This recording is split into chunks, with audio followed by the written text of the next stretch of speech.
Cool, crisp mornings, nice cool air when you're sleeping. And then at some point during the morning, the day starts to get back up to that 75. You know, that perfect number where you don't have to turn on the air conditioner and you certainly don't need any heat. That's the time of year it is right now. Autumn's coming. The colors are coming to change everything we look at. The leaves are changing. Essentially, the one difference on the river right now is that the water is low. And the people who live up here during the summer are heading south for their eternal summer and avoiding the winter. I have to tell you, that's a cheap way to live. It's a good way to retire. To live on a boat and come up here to Kentucky and Tennessee during the summertime and then go down south for the winter, it's a great way to live.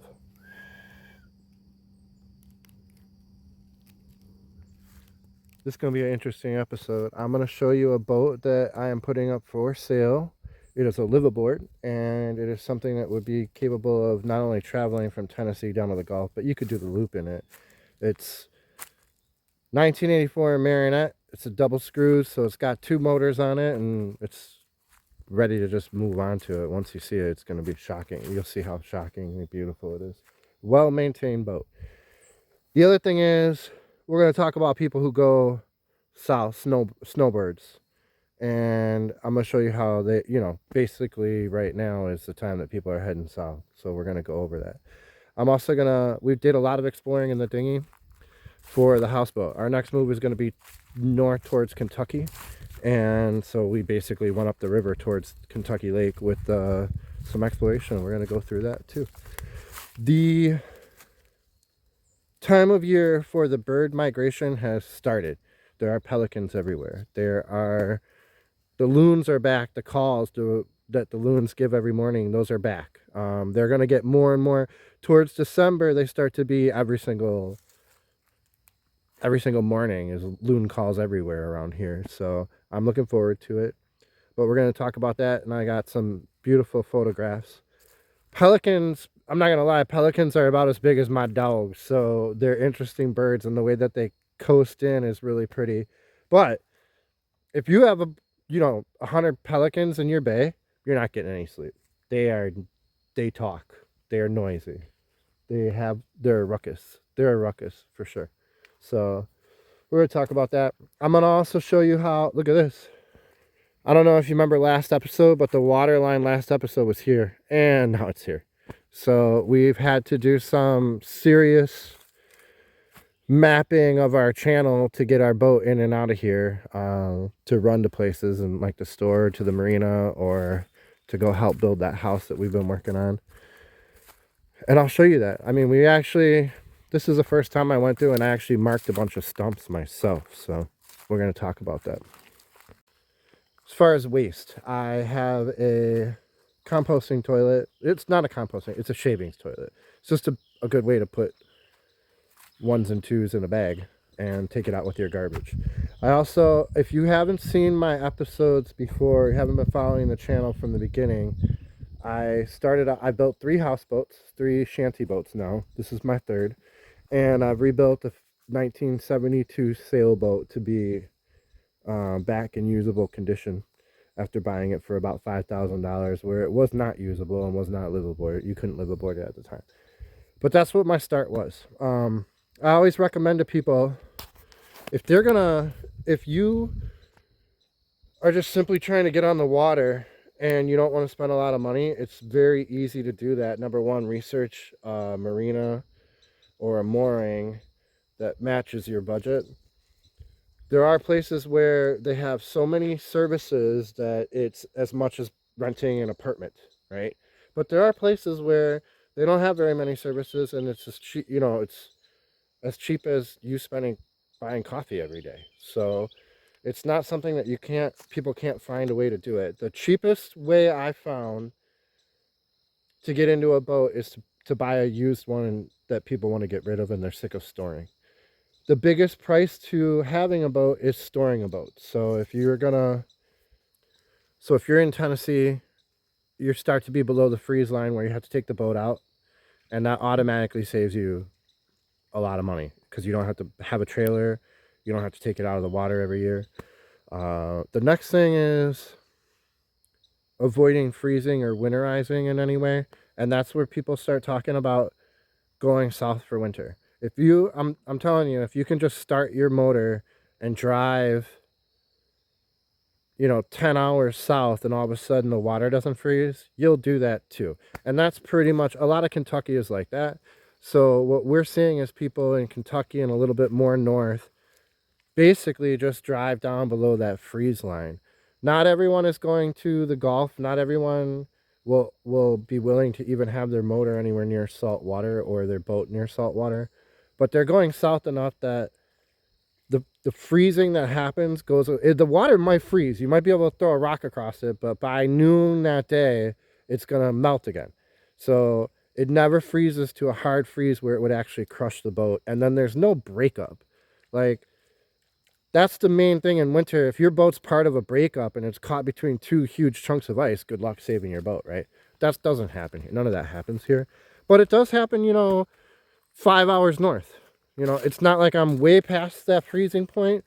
And, you know, with the way the weather is, you never know what's going to happen from one year to the next now. So this concept of taking a boat from Kentucky, in the middle of Kentucky, or all the way up on Kentucky Lake or Lake Cumberland, and taking it down to, let's say, Bay Springs in Alabama or Mississippi is not unheard of. Now, there are some rules, and this is the reason why people do this. If you keep your boat down south, you're paying some huge hurricane insurance for it. And by huge, I mean it could end up being more than your mooring cost or more than your dock fees. So, but if you come up here during the hurricane season and you wait till November 15th typically, you don't have to pay for a hurricane insurance. It's just boat insurance, and boat insurance can be less than a couple $100 for the entire year. So changing it from being thousands of dollars to hundreds of dollars just because you move your boat every once in a while kind of pays for the gas and makes sense to do it. So not only that, the eternal summer concept where you're just not freezing your butt off ever is, some people like it, especially as you get older. It starts to be a better way to live. So I'm gonna show you a boat. River, enough. Calm down, little guy. Calm down, little man, little man, little man. I'm excited too. All right, you keep barking. Have fun. Tell everybody you're on the river right now. River is on the river. We're gonna go mark some stumps. I keep hitting stumps coming in here, and we're gonna mark them. Stay, River. Stay, buddy.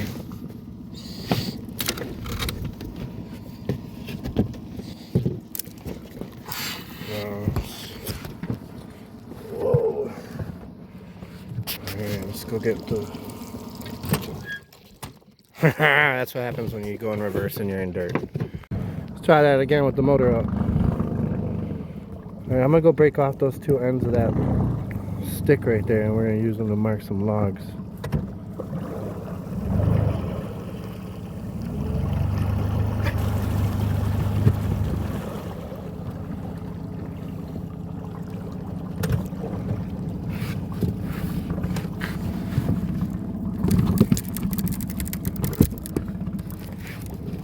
Amazingly, these old rotten twigs don't want to break.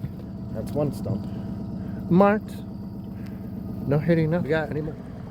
A huge fallen tree that starts there and goes to right there where its branch kind of sticks out or floats, so that's kind of marked. And there's another fallen tree up here. But what I've been tending to do is just go all the way around this other marker that I put in that is a stump, and I have had luck with not hitting anything yet. So wait till the water goes down a little bit more and I'll hit 2 more logs. Oh, I gotta go somewhere. You guys gotta go inside. Come on. Cricket. Let's go inside. Come on. Let's go. Come on. Let's go inside, little girl. Come on, River. Go on. Take your little cat ramp. Good girl. Good girl. Jesus, my boots are horrible. I'm gonna leave them out here. Come on, Rick. Inside right now. Don't give me that sad face. Let's go. You've been out here since 5 o'clock this morning and it's 11 o'clock. That's friggin' 6 hours.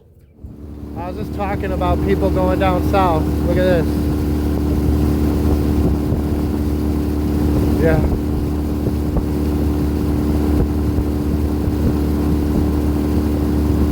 And it's, you know, 30 to 50 boats a day. Go from Kentucky all the way down to Florida.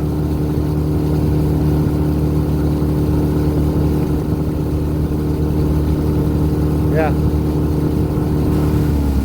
I'm gonna wait a little bit for their wake to go down. There's no need for me to go out there and bounce around. Now, I want to put to rest a couple of misnomers. Number one, a lot of people say to me, well, my partner, I would be on a boat and I would go and live on a boat in a heartbeat, but my whoever I'm married to won't do it, whether it's their husband or whether it's their wife. And I will tell you, I have, in my whole time, like 12 years of being on the water and being around the water and being around people who live full-time on the water, I know less than 10 people who live alone on their boat. Less than 10. And really, it's like probably less than 5. It's like 5 or 6 guys and girls that live on their boat alone, and they don't have a husband or a wife that lives with them. In the majority of boats, it's a couple. And so this concept that wives won't do it, or husbands, my husband is a city goer, he won't do it. There are people out there that have complete life on a boat with their loved ones, and that's the majority of boat owners. To be honest with you, I'm going to go even further than that. When I see 10 boats, 9 of them have a family, where it's mom, dad, grandma, grandpa, and kids all hanging out on that boat. It's like a family thing. It's rare that you see a guy alone fishing on his boat with no one in it.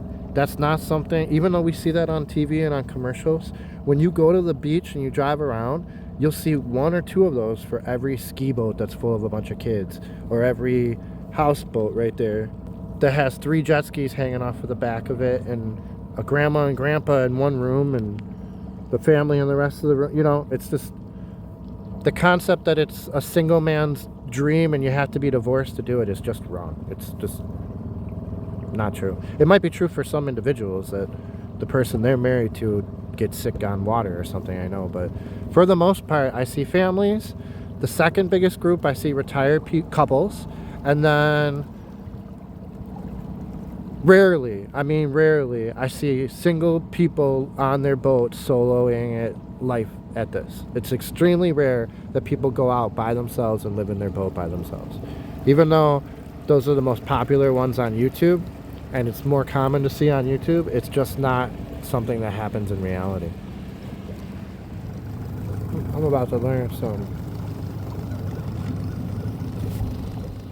When I first came down here and I was living on different islands with my houseboat, I didn't know anybody. This guy came out of nowhere to check on me after a couple of good storms. He is a commercial fisherman, and he took me fishing, which I made an episode about, and now he's showing me how to grab clams for bait or to do a clam cook. I knew where a spot was down there. I could go down there and pick up 1,500 pound bait. I'd go down there and work till about 1 o'clock. I'd have anywhere from 1,000 to 1,500 on them.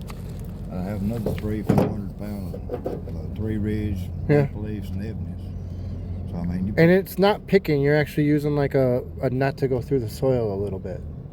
Well, no, a lot of times they just land up on top. You're laying right on the top of the water. Yeah. That year he told me he'd buy a sexto, and I thought, well, I ain't gonna get one. So he gave me some bait. Jimmy Lindsay.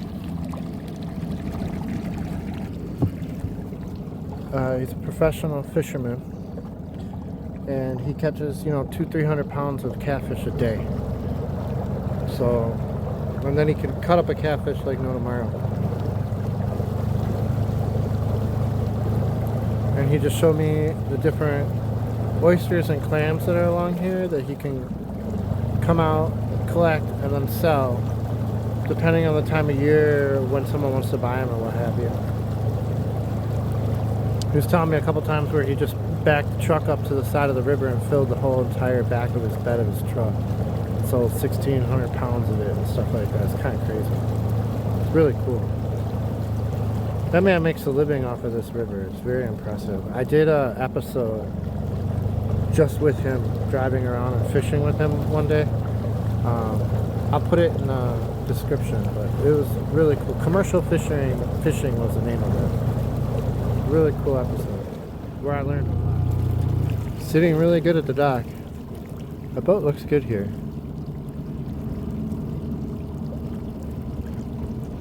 If only I could beach it. If only it didn't have a keel. And it had a porch on the front where I could walk right off the front. Right? Alright, so I'm going to put my garbage away. So I am very fond of the name of this boat. The Pokey Turtle. I like the fact that it does actually have a turtle on the back of it. That's awesome. Yeah, let's take a look at it.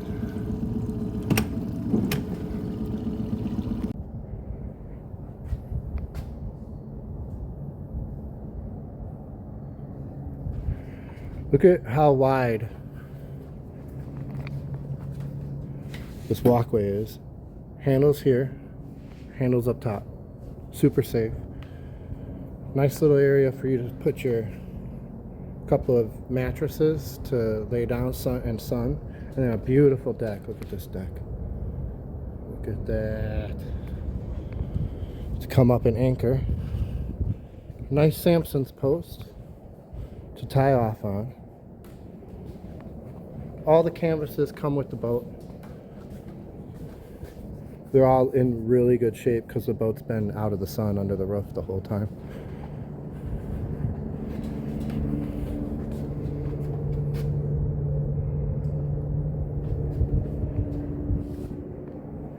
Yeah.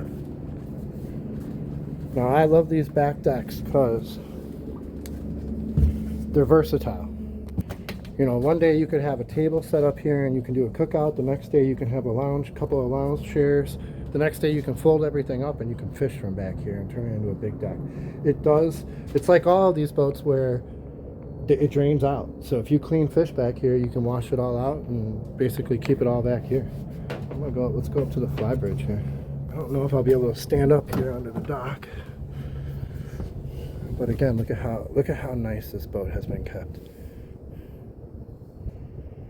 Stunning. Just beautiful. Garmin and Raymarine. Now, in the next couple of videos, I'll get into details about the engines and the electronics that are on the boat. Main thing is everything works. Everything works. Yeah, you could drive this boat from up here. So imagine sunsets, sunrises, coming up here and have your coffee. I'm a good 12 feet up, so you get a great view. You can see everything. I could see anything in the water coming for the next 300 feet up here. Beautiful view. And then look down at this deck. Look at that. Yeah. Just a well-maintained boat. Fold-up driver's seat that gets out of the way so you got a lot more room.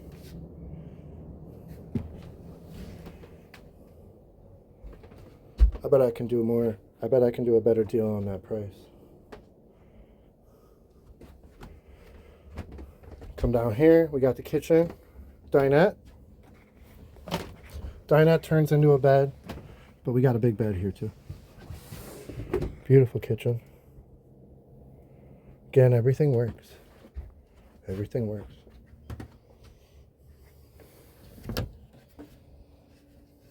Huge closet as far as boats go.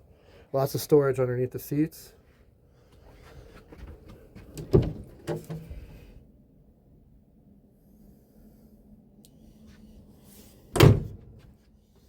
Spice rack, plates. Big, huge windows, even though we're at the marina. You want to keep them closed. Big, huge marina windows. Yeah, just a lot of space in here. So much space in here, it's unbelievable.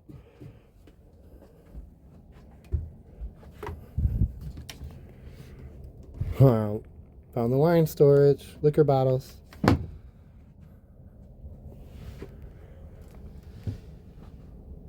Yeah, Yeah, the wood and the charm in here is amazing.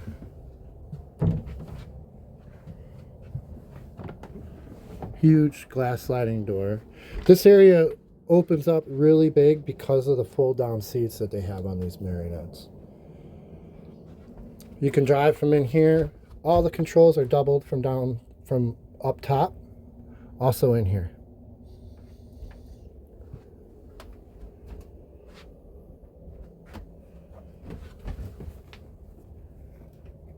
Kitchen. Go down and show you the bedroom here. Now, I personally really like the way these beds are set up because you can sit down and slide in. You don't have to kind of dive in or what have you. And keep your head actually towards the open area and put your feet towards the V is what you do. These are very common and they're super interesting, okay? This is an electric stove with a gas burner. So it works off of shore power and it also is a little gas burner too. Pretty awesome.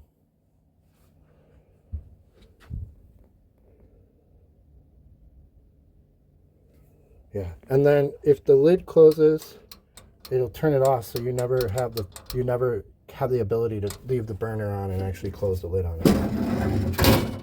Really cool.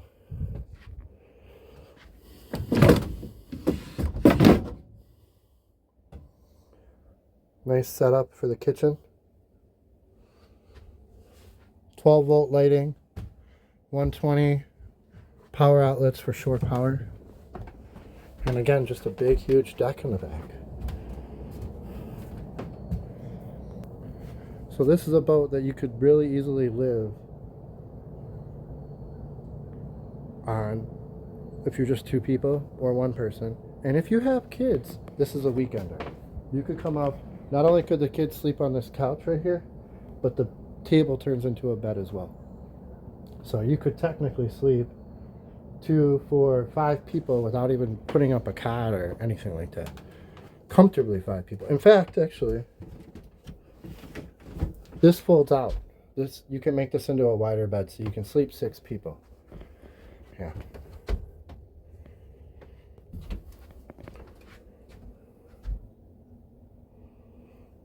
Really cool boat. Everything's original and has been maintained impeccably.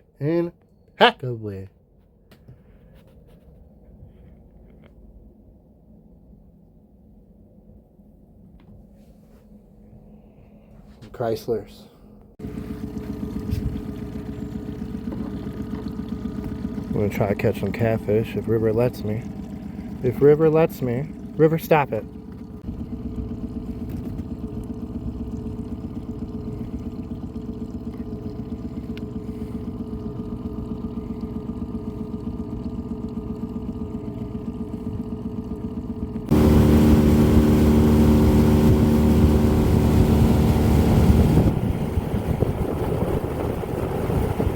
Now I'll explain this in more detail later on in the episode, but long story short, every 90 days you gotta leave Tennessee with your boat, or you have to register it in Tennessee, right? Now, registration for my dinghy is only like $7, so that's not the problem. Problem is I have to have a bunch of paperwork to show that it's my boat. And I don't have that paperwork. I ordered it on Amazon years ago, and my Amazon account has been changed since then, so I don't have the receipt of when I ordered it. Yeah, which is annoying. So what I do is it's on auto pay for registration in Wisconsin. Every April 1st it gets registered. It's, again, only $7. I think in Wisconsin, because I'm a fleet captain in Wisconsin and I have more than 5 boats in my name, it's actually only $3, and that's why it's on auto pay. Part of being a fleet captain is you have to have your things on auto pay. So it registers itself without me even thinking. But in order to stay in Tennessee, I have to run this thing to Alabama or Mississippi or Kentucky once every 3 months. I'm at that time frame where I've been here about 65, 68 days since the last time I've run it up there, and we're gonna go check out a couple of spots to see if I can get the houseboat in them in low water. and basically explore ahead of time. I have this guy, he's gonna come. We packed a lunch and we're gonna just head up the Tennessee River. Go see Kentucky. So we're right at where there's a lot of argument about where the Kentucky Lake ends and where the Tennessee River begins. I personally just think the Tennessee River is the Kentucky Lake. I don't separate the two of them. But we are right at the point where a lot of people argue, once I make this bend around Roberts Island, it starts to get narrow for a second, and then it gets wide again, and that wide part is basically where a lot, like the maps, and a lot of people argue that's where the changeover happens. I want to come in here. I've explored this whole area yesterday, and I'll show you some shots of it. But we went through and basically turned off the motor and just paddled and used our depth meter, our beaver stick, to kind of push around in the mud. And this is a beautiful area in here. Very quiet, except for the barges. The noise from the barge can be heard well. So if you like that like train noise going by, this is a good spot to be. But there's no boats in there. It's too shallow for them to go in there. So it's a nice little spot. There's some pelicans over here. I'm gonna go check.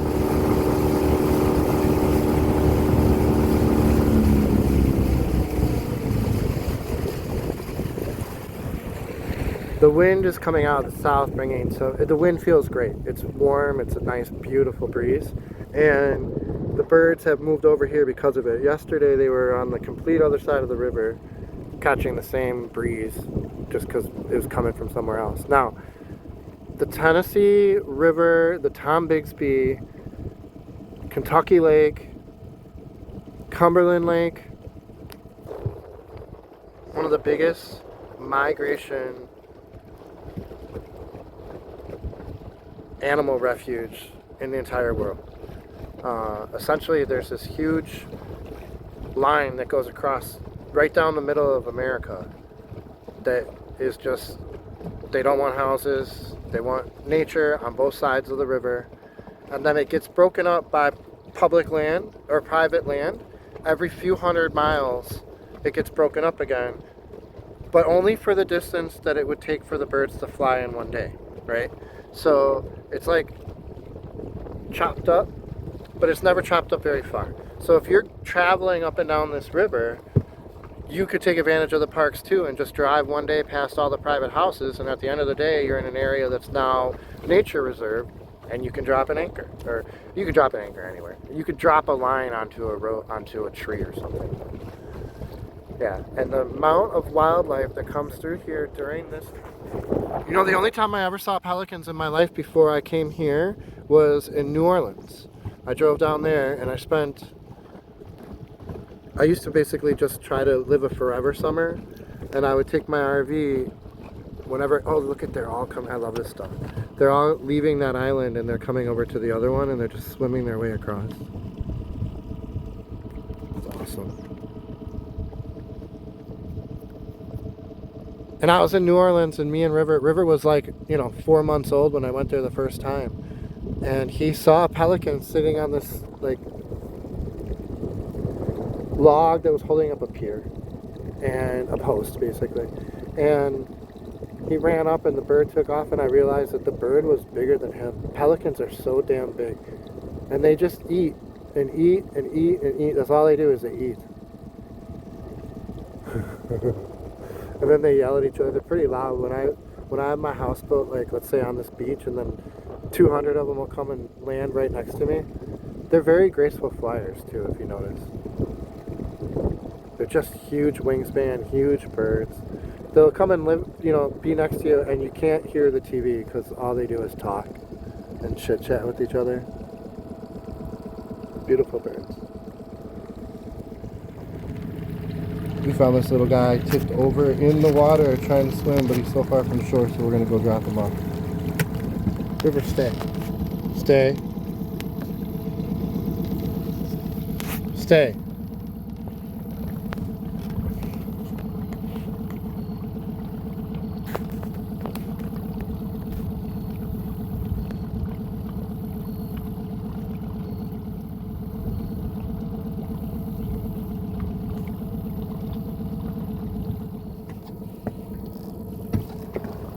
It's all mud. Whole thing is a little mud flat. But we rescued a little beetle. So we've accomplished a good deed for today. Now I can be evil for the rest of the day. Very common sight. Boats heading down south for summer. Their eternal summer. They want to avoid winter. And they want to stay in summer all the time. I used to do it. I like winter though. I used to do it. But I like winter now.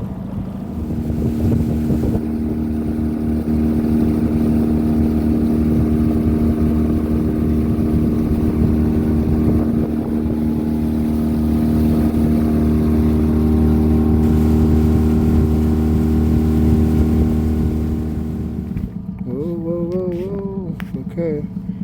Okay. I don't have gloves or anything, dude.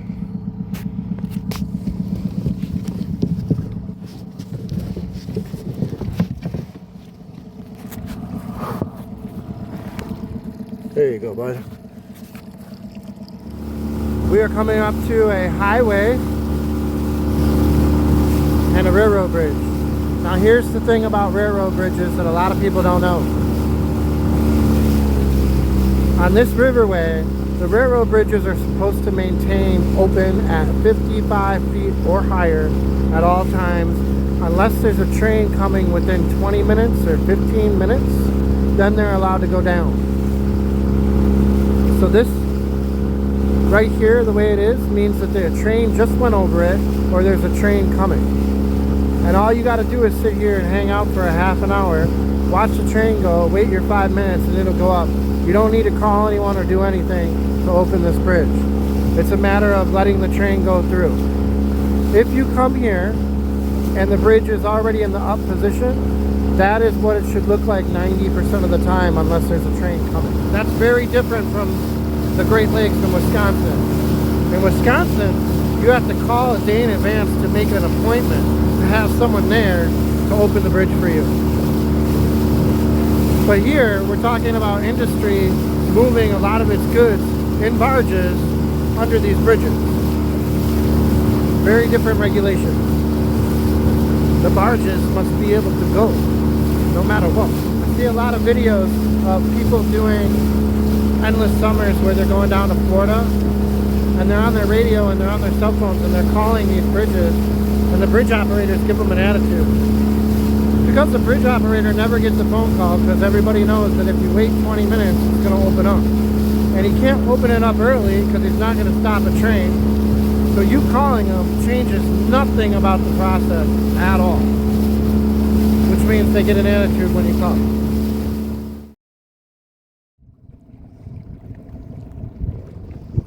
You can see the buoys all the way down there. I remember months of my life have been spent looking at those buoys, driving 5 miles an hour to the next buoy, to the next buoy, to the next buoy. Yeah, that type of shit doesn't interest me at all. I would rather go down this entire waterway and go into every single creek like I'm doing here, where I know every single inch of the waterway, and I would be okay with only doing all of Kentucky and all of Tennessee, rather than doing like an entire planet of driving from barrel to barrel to barrel. Like, to me, it's almost like your brain shuts off, where you're not even really like getting out and doing things. You're just driving. All you're doing is driving. And I used to drive for a living, so being a professional driver, right? Getting paid to drive and driving 10 hours a day, listening to music, my brain is really accustomed to just turning off. So when I would go for 6 hours in the boat, my brain was turned off. I was looking, I was watching things, but I wasn't taking it in. When I go into a creek and I stay there for 2 weeks, and then I drive into every inch of that creek with this little boat, I actually take in the environment. It's very different than going, how these people are going from Kentucky down to Florida.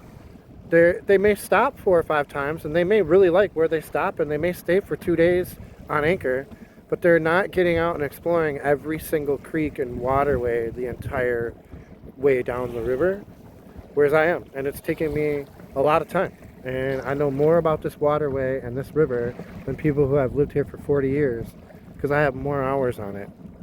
You know? It's a very different type of lifestyle. It's very, one's a trip where you're just driving on the highway and you stop at a couple of gas stations, and then one's like picking up your home and moving 3 miles and then staying for a couple of weeks, picking up your home, moving a mile, staying for 3 weeks. Alright, this is Cypress Bay. Cypress Bay, Kentucky. I'm gonna stop here. We're pulling next to this really bad duck blind. There's another duck blind right there. There's another duck blind. There's a lot of duck blinds along here. I'm gonna pull in and basically River and I are just gonna have a little snack. I'm gonna let them off. I'm gonna shoot a little video just to prove I'm in Kentucky. Then we're gonna head back down river, up river. Yeah.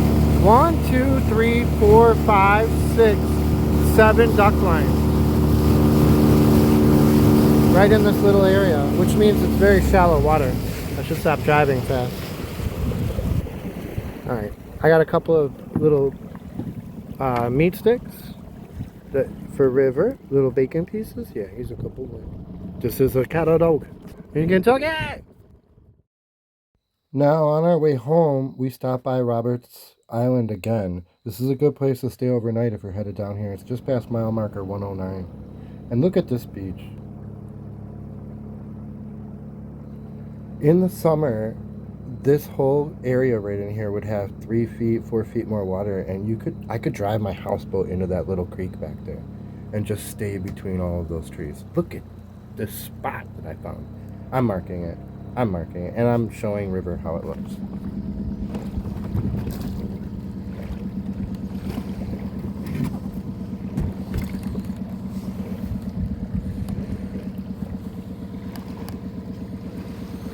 Look at this beautiful sandy beach, and it's like a little sand cove there. If it was 2 feet higher, I could get my boat in there. That'd be a fun little place to stay. You could never be bothered by a wave in there, that's for sure. That's awesome.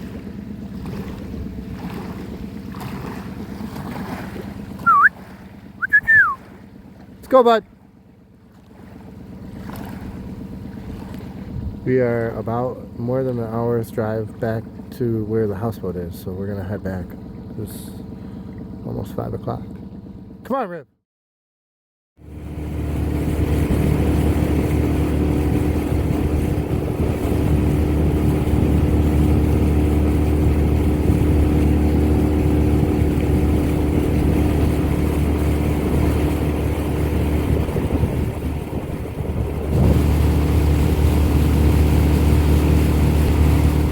Just ran out of gas, which doesn't matter because I carry 5 extra gallons and my boat tank is only 3 gallons of gas, so we can run out of gas a couple times on one trip, although that would mean 125 miles of travel. Up and running again, full tank.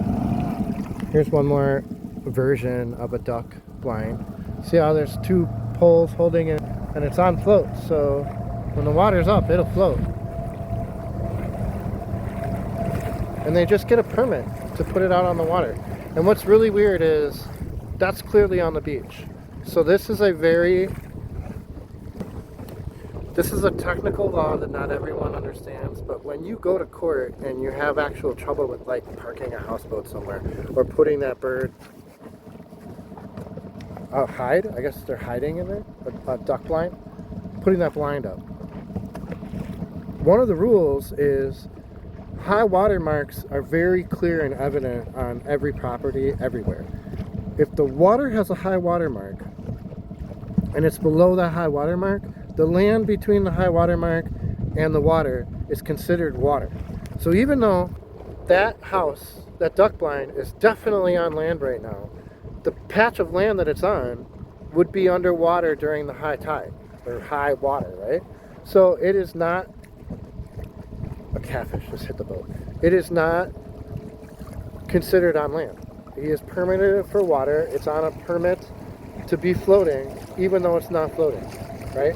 That is the same reason why people can off-road on that land right there with their truck.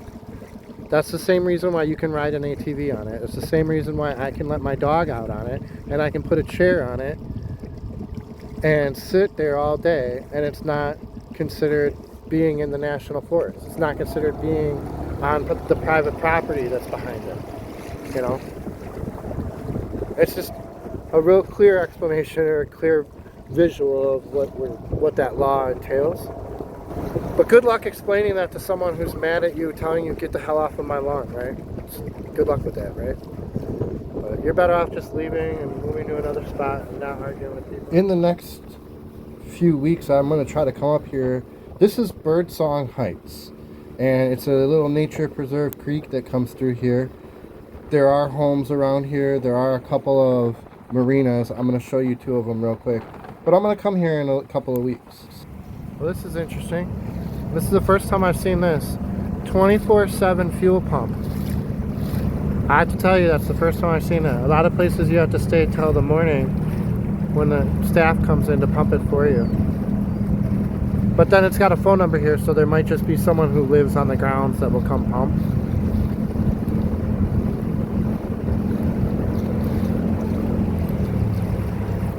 So it looks to me like there's more than one marina here, and there's definitely a huge campground. So imagine coming out here with your RV and the dinghy, and then just having the dinghy sit on the beach and go every day, go for boat rides without ever having to launch your boat. It'd be great. Wildlife Cove Village and Marina. Yeah, you know, I've seen these all over the place here, and I gotta tell you, it's probably one of the coolest ideas I've ever seen, because if there's any flooding, you can just pull all the RVs back up the hill. But they can be right next to the water year-round unless the flooding happens. It's really convenient and a safe way to deal with lowland development. And I'll be honest with you, it looks like Sherwood Forest in Robin Hood, where it doesn't look like a camp area. It looks like a bunch of people living in the woods in these little cool little forts. I like it. And then this marina, this dock right here is great. The wind is not hitting it. It's definitely designed to be in the right place where it's not going to catch a lot of wind. Yeah, it's really cool. I'm going to go over to Birdsong, which is, I think, over there, and we're going to take a look too. This episode's already getting to be 45 minutes, so I am not going to take you over to Birdsong in this episode. And we will probably move the houseboat up there over the next couple of weeks for at least a week or so, just to check out that cove. I stayed there with the sailboat, and I remember it being perfect when it comes to wind and everything. Yeah, so I'm excited to take the houseboat there and basically find a nice beach to kind of stay on. It should be nice. I appreciate you guys watching. I appreciate you guys making so many comments and looking at the old stuff. Now remember, we started a GoFundMe, and the link will be in the description, to buy a new dinghy for River. I will see you guys next time. Thanks for watching. This has been Another Time, Another Place. Martin, River, and Cricket. Officer, that's my dog's beer. That's not mine. Yeah, he drinks Corona. Look at him. That's like his before breakfast drink. You should see, after dinner, he's on straight whiskey. This is a cattle dog, for Christ's sakes.